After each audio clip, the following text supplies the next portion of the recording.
Hello and welcome back to Outside Views, where we critically examine the real-world impact of significant political decisions. And today we're delving into the complex and often surprising story of how Brexit has truly reshaped the British education sector over the past 8 years, from the very moment of the 2016 referendum right up to the present day. And this isn't just about numbers on a spreadsheet, it's about the intricate shifts in policies, the economic currents, and the subtle yet profound re-evaluation of the UK's global academic standing, all leaving an indelible mark on what was once a seamlessly interconnected educational landscape. Before the seismic shift of the Brexit referendum, the UK's higher education system was a globally recognized magnet for talent, characterized by a steady influx of both EU and non-EU international students and deep-seated collaborations with other European institutions. However, the moment the UK officially departed the EU, the landscape began to fundamentally transform, starting with a dramatic divergence in international student enrollment trends.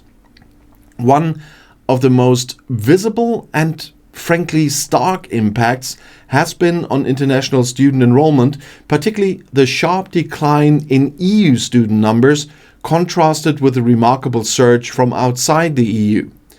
Prior to Brexit, students from EU countries enjoyed the same tuition fees and loan access as UK students, leading to stable EU enrollment throughout the 2010s, but this parity ended abruptly.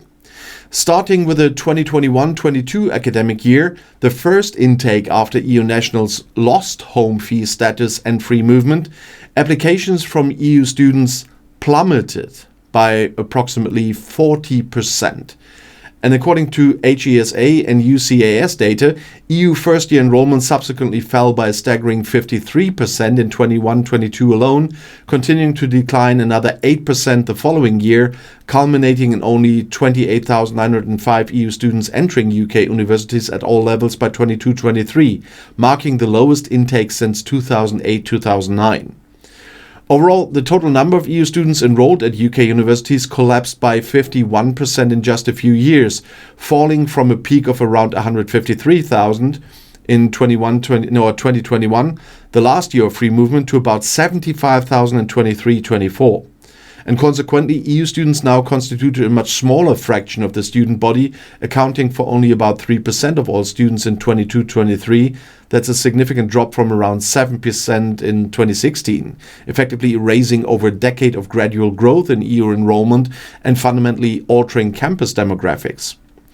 In stark contrast, non-EU international student numbers have surged to record highs as UK universities proactively pivoted their recruitment efforts towards countries like China, India, and Nigeria, benefiting significantly from policy changes such as the reintroduction of the post-study work visa, known as the graduate route, which greatly enhanced the UK's attractiveness outside Europe. Between 2016 and 2024, the number of non-EU applicants rose by an impressive 71%, with first-year enrollments roughly doubling between 17-18 and 22-23, driven largely by this global recruitment strategy. By 2021, the UK remarkably exceeded its long-term target of hosting 600,000 international students a year, reaching this milestone a decade early, a feat almost entirely propelled by the dramatic growth in non-EU student numbers. In 22-23, there were 663,355 non-EU students at UK universities, representing almost 7 times the number of EU students that year and making international students an all-time high of 26% of the total student body. The primary driver of these divergent trends is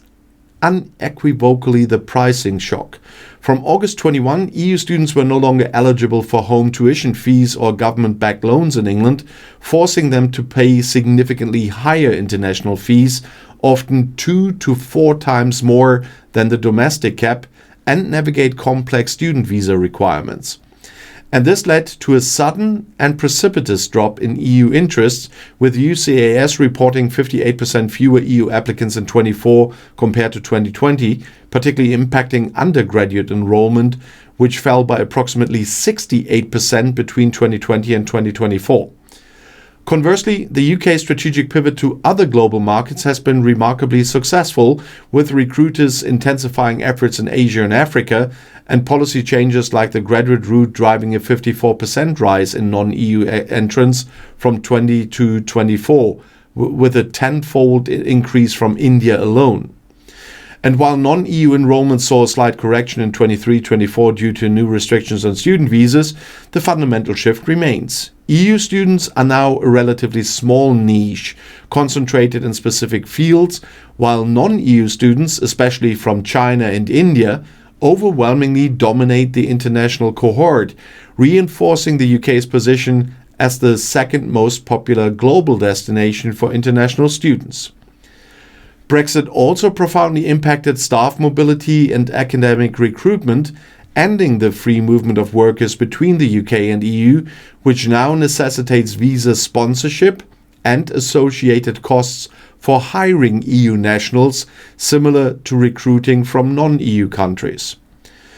The proportion of UK university academics who are EU nationals has been steadily decreasing since Brexit, falling from a peak of around 18% in 2018-19 to 15% by 23-24, representing a modest but consistent decline from roughly 39,000 to 40,000 EU academics at the peak.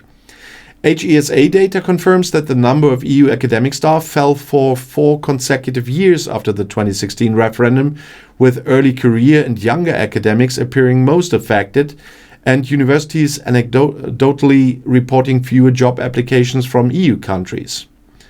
Offsetting this decline, universities have ramped up recruitment of non-EU international academics, with 18% of academic staff being non-EU nationals by 23-24, outnumbering EU staff for the second year in a row and nearly doubling since 2014-15, leading to a more globally diverse workforce.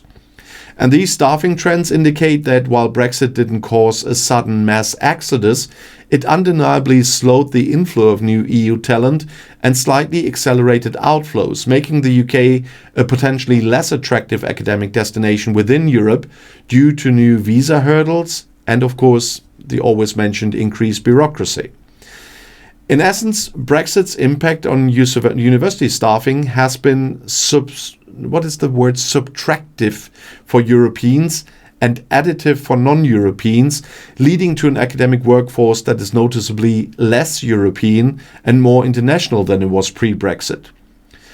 Brexit delivered a major blow to the UK's participation in EU research programs, with direct consequences for funding, international collaborations, and the country's role in global science.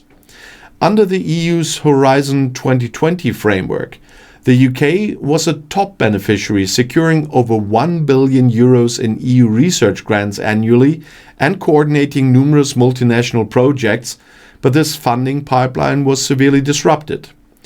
After formally leaving the EU in 2020, the UK's association to Horizon Europe, the successor £95 billion R&D programme, was put on hold for nearly 3 years due to political disputes, effectively locking the UK out of assured access. And during 21, 22 and most of 23, UK universities experienced a precipitous drop in new EU research funding. For instance, Cambridge and Oxford universities, which together received over £130 million a year pre-Brexit, won only around £1 million per year between them post-Brexit. By one estimate, UK research funding already lost about €136 million in the early years after the referendum due to falling grant success, and the situation worsened as Horizon Europe effectively barred UK host institutions from leading projects and receiving prestigious European Research Council grants. Top talent who won ERC grants in 21 and 22 face an agonizing choice: relocate to EU institutions or forfeit the grant, with 41 UK-hosted ERC grant winners moving their projects to EU countries, representing a direct brain drain of some of the brightest investigators. And even when UK groups participated in Horizon Europe projects with national funding, it introduced significant complexity and hesitancy among European collaborators, leading to reports of UK teams being asked to step aside or excluded from proposals, effectively de-Europeanizing UK higher education research. Encouragingly, a resolution was reached in late 2023, and as of January 1st, 2024, the UK is once again an associated country in Horizon Europe, allowing UK researchers to apply for funding on equal terms, a development met with immense relief and enthusiasm in the scientific community. While early signs post-association are positive, with UK institutions quickly rebounding to win projects, it will take a couple of years to fully regain momentum, and the prestige hit of missing out on EU flagships and the network damage from being absent in early Horizon Europe projects are harder to quantify, but they do remain significant. Beyond Horizon Europe, UK universities also lost access to other vital EU funding streams, such as Erasmus Plus strategic partnerships and European structural funds, which had supported university infrastructure and innovation, with domestic replacements often criticized as less generous and effective. So in summary, the immediate post-Brexit period saw UK universities experience a steep loss of EU research funding and a severe disruption of collaborations, though this trend is cautiously beginning to reverse with the UK's reassociation to Horizon Europe in 2024. Another key aspect of international engagement significantly impacted by Brexit is student mobility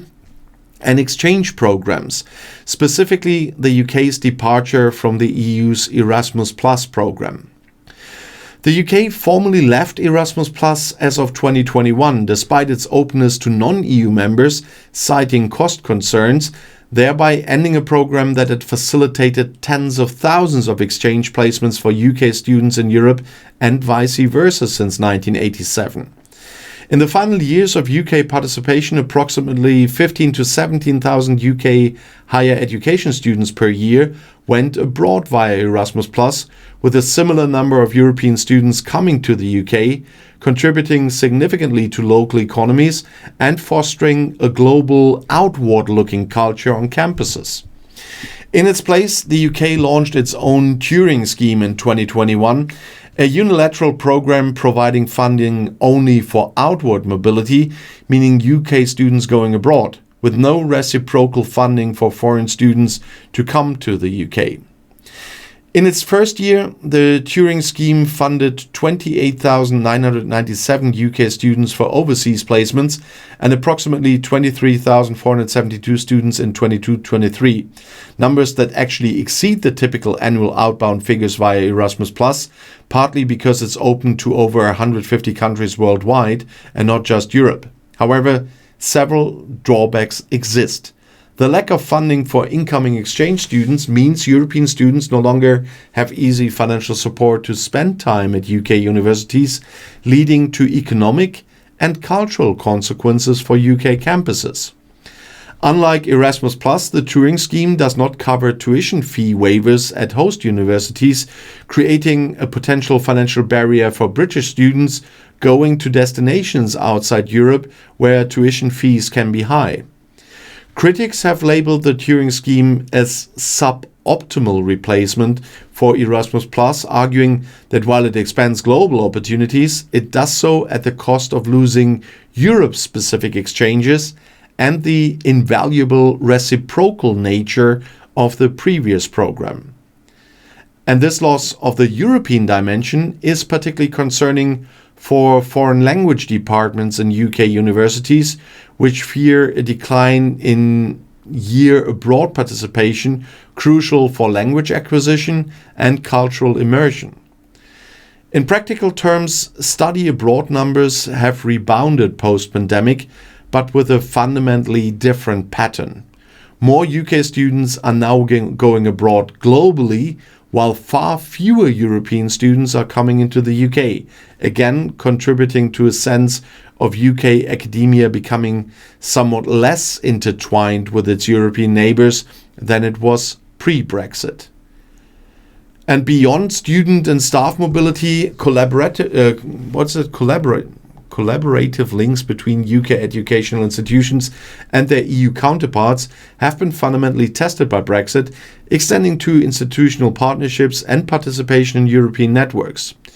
During EU membership, UK universities were deeply embedded in frameworks like the European Higher Education Area and newer initiatives such as the European Universities Initiative, transitional alliances that fostered deep cooperation. However, after Brexit, the UK can only participate in such initiatives on a limited basis. For example, British universities can join European university alliances as associate partners, but they receive no EU funding for it and must cover all costs themselves, making participation significantly less attractive. In conclusion, Brexit's impact on the UK education sector has been wide-ranging and transformative since 2016, leading to a profound reorientation of international student recruitment, a shift in academic staff composition, a significant disruption to research funding and collaborations, and a fundamental change in student mobility programs. While the dramatic decline in EU student numbers has been largely offset by a surge in non-EU recruitment,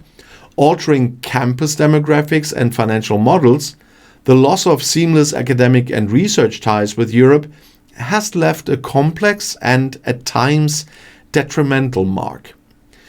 The imperative now lies in strategic adaptation and proactive engagement to navigate this new landscape, ensuring the UK maintains its global academic standing while striving to repair and re-establish valuable connections with its European partners. So, thank you for joining me on Outside Views for this comprehensive and vital look into the enduring impact of Brexit on the UK education sector. And if you found this analysis insightful, please remember to like this video, share it with those who might benefit from this perspective, and subscribe to Outside Views for more in-depth explorations of the forces shaping our world, one critical topic at a time. And until next time, stay curious, stay informed, and always remember to look for the outside views.